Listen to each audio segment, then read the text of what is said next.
நண்பர்களே, உங்கள் அனைவருக்கும் என்னுடைய வணக்கத்தை தெரிவித்துக் கொள்கிறேன்.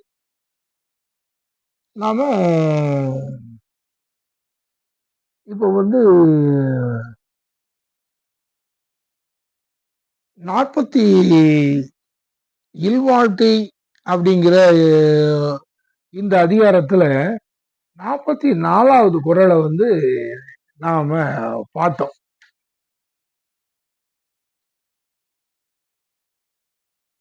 இப்போ வந்து நாம பார்க்க போறது வந்து 45வது குறள். 45வது குறள் வந்து என்ன குறள் அப்படின்னா, இது வந்து நம்ம எல்லாருக்கும் தெரிஞ்ச எல்லா இடங்கள்லயும் நாம வந்து திருக்குறளை பற்றி ஒரு கல்யாண வீட்டுக்கு வந்து ஒரு திருமண நிகழ்ச்சிகள்ல யாரையாவது ஒருத்தரை வந்து பேச சொன்னோம் அப்படின்னாச்சுன்னா எல்லாரும் இந்த குறளை சொல்லித்தான் வந்து அந்த வாழ்த்துறையே ஆரம்பிப்பாங்க.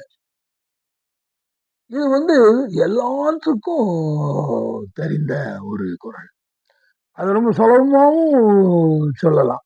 அன்பும் மரணும் உடைத்தாயின் இல்வாழ்க்கை பண்பும் பயனும் அது. இத வந்து சிறு பிள்ளைகள்லாம் அத ராகம் போட்டு சொல்லுவாங்க. அன்பும் மரணும் உடைத்தாயின் இல்வாழ்க்கை பண்பும் பயனும் அது அப்படின்னு சொல்லி இந்த மாதிரி அந்த இந்த குறள் வந்து அவ்வளவு பரிச்சயமான குறள். இந்த குறள்கள் வந்து அப்படியே வந்து மக்கள் மனதுல வந்து திருவள்ளுவர் வந்து எப்ப ஏற்றி இருக்காரு. ஆனா இந்த குறள் வந்து எப்படி வந்து மக்கள் மத்தியில அது வந்து ஒரு இடம் பிடிச்சிருக்கு பாருங்க. இப்போ வந்து அந்த இப்போ வந்து கொஞ்ச நேரத்துக்கு முன்னால வந்து அந்த 44வது குறள்ல வந்துகிட்டு அந்த ஒரு நீண்ட ஆயுளுக்கு என்ன வழி, அவன் வந்து ஒரு இல்லறத்தானுடைய நீண்ட ஆயுளுக்கு என்ன வழிங்கிறதுக்கு சொன்னாரு. இப்போ வந்து வாழ்க்கைய பத்தி சொல்றார். அந்த இந்த இல்லற வாழ்க்கையை பற்றி, அந்த இல்லற வாழ்க்கை எப்படியாக இருக்க வேண்டும். அங்க வந்து அவன் வந்து பார்த்தோனும், அதுக்கப்புறம் வந்து பழி எஞ்சலும் அவனுக்கு இருக்கணும்னு சொன்னவரு.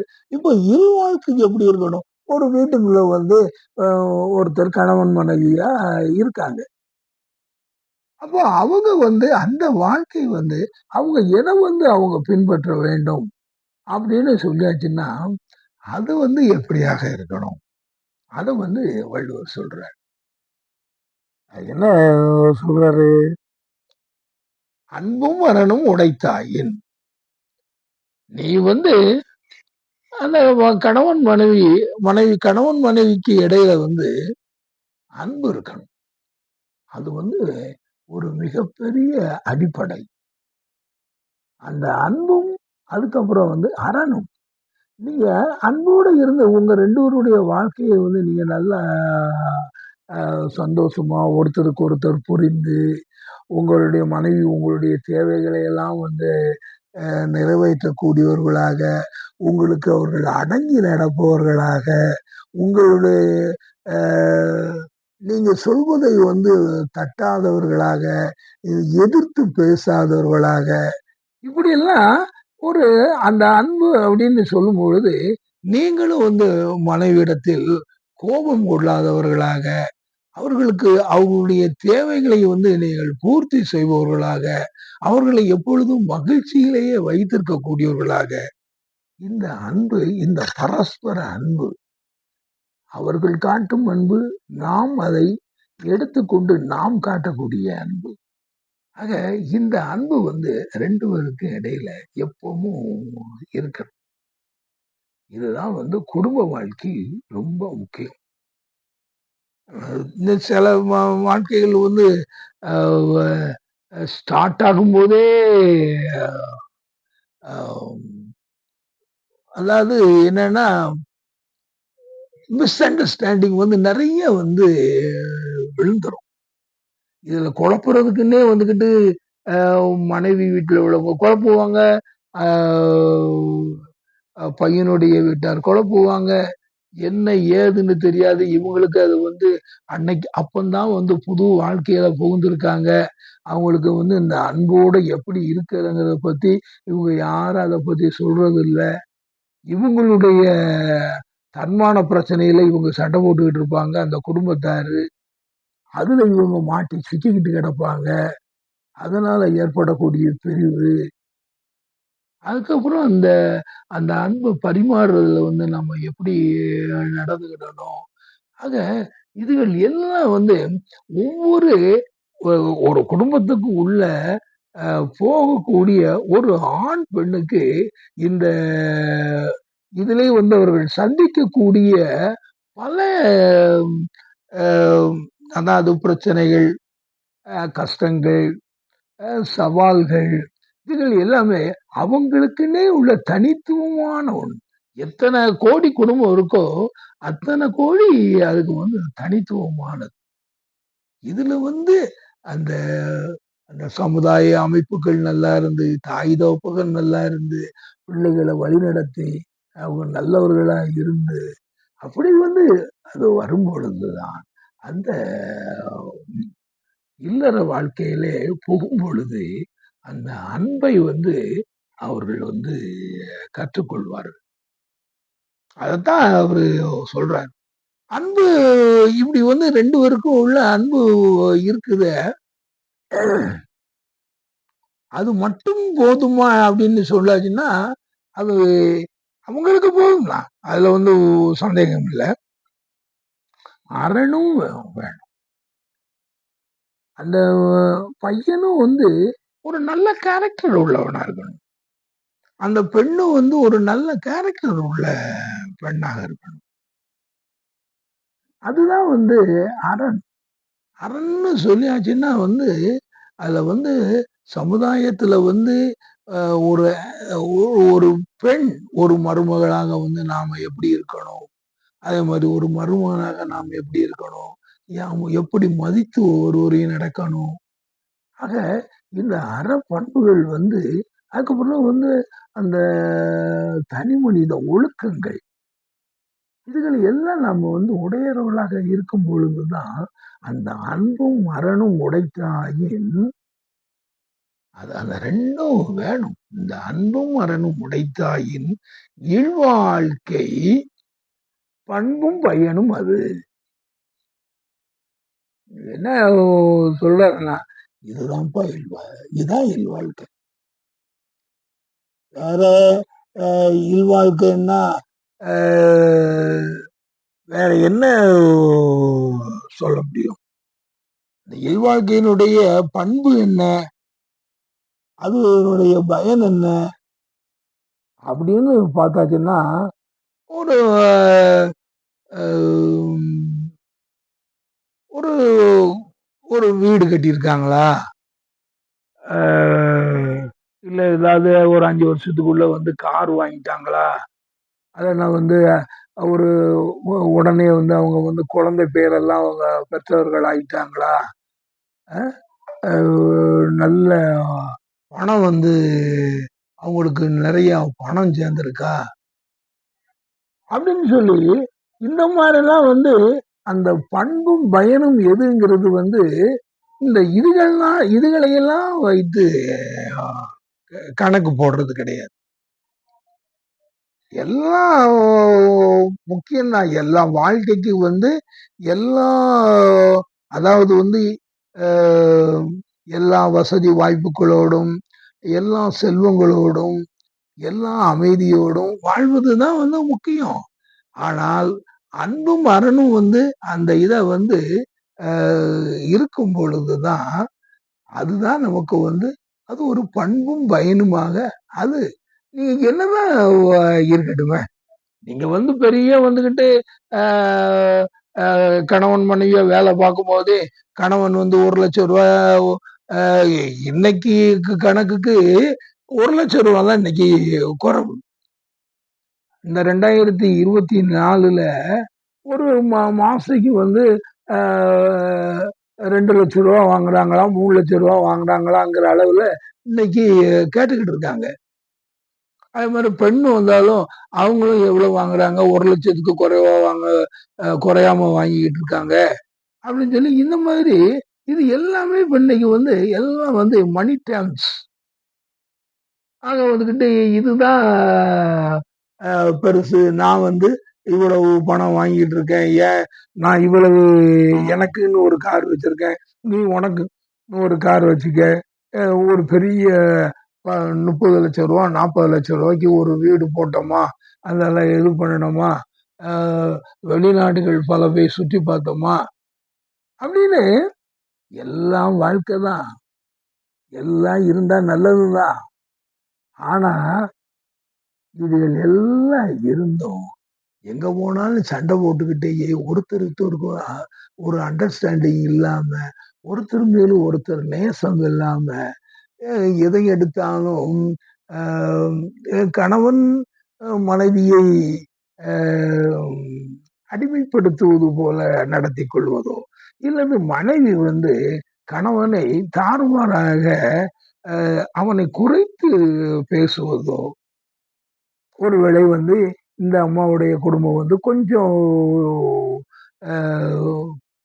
கொஞ்சம் சொசைட்டில கொஞ்சம் கூர்ணங்களா இருக்கலாம், இவங்க கொஞ்சம் குறைஞ்சவங்களா இருக்கலாம். அதுல எல்லாம் ஒருவர் தாழ்த்தி பேசி இப்படி ஒரு பிணக்கிலேயே வாழ்ந்து கொண்டு இருந்தால், இத்தனை பணங்களினாலும், இத்தனை செல்வங்களினாலும், இத்தனை பெரிய வீடுகளினாலும் நமக்கு என்ன பிரயோஜனம் இருக்கு? அந்த அன்பும் மனனும் உடைத்தாயின் இல்வாழ்க்கை பண்புமைன்னு அது இருந்தா தான் முடியும். அதுதான் இல்வாழ்க்கையினுடைய பண்பும் அதுதான், பயனும் அதுதான். ஆக இத நாம எல்லாரும் தெரிஞ்சுக்கிடணும். இன்னைக்கு நிறைய இடங்கள்ல திருமண வாழ்க்கையில எடுத்தவுடனே வந்துகிட்டு டைவர்ஸ்ங்காங்க. ஒரு என்ன காரணம்? ஏன் நீங்க திடீர்னு இல்ல அது அவ்வளவு தூரத்துக்கு ஒத்து வராது போல. ஒரு கூட குப்பை கொட்ட முடியாது போல அப்படின்னு அந்த அம்மா சொல்லுது. அவளும் இந்த மாதிரிலாம் எதையும் சரியான முறையில செய்ய மாட்டுக்கா. அவளும் தாம்பீகமான உணர்வுகளோட இருக்கிறா, நம்மளை குறைச்சி மதிப்பிடுறா இப்படின்னு ஆண்கள் பெண்களை பற்றி யோசிக்கிறவங்களாக இருந்து, இல்ல இப்ப நம்ம 2 பேரும் ஒதுங்கிக்கிடுவோம் அப்படின்னு வரும் பொழுது, இதுல இன்னும் கூட என்னன்னா, இந்த எக்ஸ்ட்ரா மேரிட்டல் அஃபேர், இவன் திருமணத்துக்கு முன்னாலேயே யாரு கூடயாவது பழகிட்டு இருப்பான். அந்த இன்ஃபாக்சுவேஷன், அந்த அந்த காதல், அந்த காமம், இந்த ஒரு உணர்வுல ஒரு இன்ஃபாக்சுவேஷன்ல யாரு கூடயாவது உட்கார்ந்து பழகிட்டு அந்த கல்யாணம் முடிகிற வரைக்கும் எதுவுமே தெரியாம இருப்பான். அதே மாதிரி இந்த பெண்களுமே இன்னைக்கு அதுல இவங்க எல்லாம் இப்ப எல்லாம் பெருசா வந்துகிட்டு உமன்ஸ் செக்ஸுவாலிட்டியை எக்ஸ்பிரஸ் பண்றதெல்லாம் ரொம்ப ஃப்ரீயா பண்ணிக்கிட்டு இருக்காங்க. இப்படின்னு சொல்லி இந்த உமனை ரொம்ப ஃப்ரீயா இவங்க இந்த எல்லாமே இப்போ வந்துகிட்டு இந்த கலாச்சாரங்கள்ல இந்த பெண்கள் இப்படி ரொம்ப ஃப்ரீயா இருக்கிறதெல்லாம் ஆண்களுக்கு வாய்ப்பான ஒரு காரியம். அத பெண்கள் என்னைக்கு அந்த ஒரு பெண்கள் பெண்களாக இருக்கிறாங்களோ அது வரைக்கும் தான் சமுதாயம்.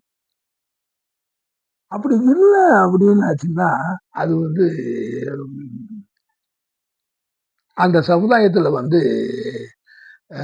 பெண்கள் அவங்கதான் அதுல கஷ்டப்பட போறாங்க. ஆண்களுக்கும் பெண்களுக்கும் எவ்வளவு வித்தியாசம் உள்ள. பெர்ட்ராண்ட் ரசல் நான் திருப்பி பெர்ட்ராண்ட் ரசல் தான் மாறேன். Bertrand Russell marriage and morals அப்படின்னு சொல்லிட்டு ஒரு புத்தகம் ஆங்கிலத்துல எழுதியிருக்கிறார் இல்லையா? அதுல வந்துகிட்டு அவர் அதுல அவருக்கு நோபல் பரிசு கிடைச்சதே இந்த புத்தகத்துல தான். அந்த மேரேஜ் அண்ட் மாரல்ஸ்ல ஒரு யூரோப்பியன், ஒரு இங்கிலீஷ் மேன், அவர் இந்த குடும்ப வாழ்க்கைய பற்றி எப்படி சொல்லியிருக்காருன்னு சொன்னா, அத பத்தி இன்னைக்கு இப்ப பேச ஆரம்பிச்சோம்னா, அவ்வளவு பேசிட்டு இருக்கலாம்.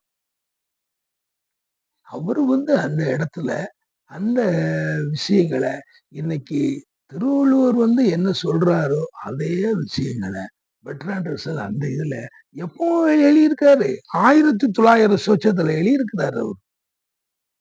அவருக்கு நோபல் பரிசு கிடைச்சதே அந்த மேரேஜ் அண்ட் மாரல்ஸ்.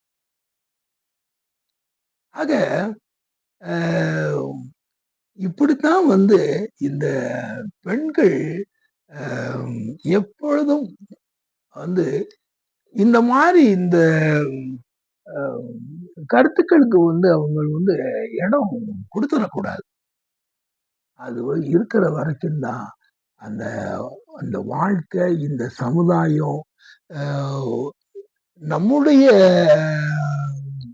பரந்துபட்ட இந்த கலாச்சாரம், நம்முடைய வாழ்க்கை முறை, நாம் எப்படி ஒரு அ பெண்கள் அப்படி இருக்கும் பொழுதுதான் ஆண்கள் எல்லாம் வீரர்களாகவும், விவேகம் உள்ளவர்களாகவும் எல்லாம் சமுதாயத்திலே தோன்ற முடியும்.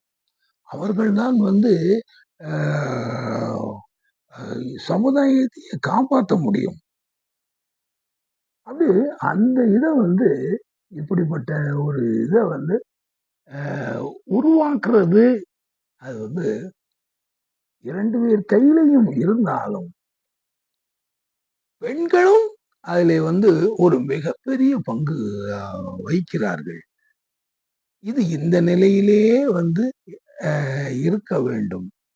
இதுதான் இதுக்குத்தான் அ வள்ளுவர் "அன்பும் அறனும் உடைத்தாயின் இல்வாழ்க்கை பண்பும் பயனும் அது." அதுல நீங்க உங்க இல்வாழ்க்கையினுடைய பண்பும் பயனும்னா, இதுதான். இத மீறி நீங்க எங்கேயும் போயிற வேண்டாம். இன்னும் கூட நெறைய சொல்றாரு. இப்ப நம்ம 45வது குறளுக்கு தானே வந்திருக்கோம். இன்னும் பாருங்க அதுல எவ்வளவு சொல்றாரு அப்படின்னு சொல்லி. அதையெல்லாம் வரும்பொழுது நாம பார்ப்போம். அதுவரை நன்றி கூறி விடைபெறுகிறேன். வணக்கம்.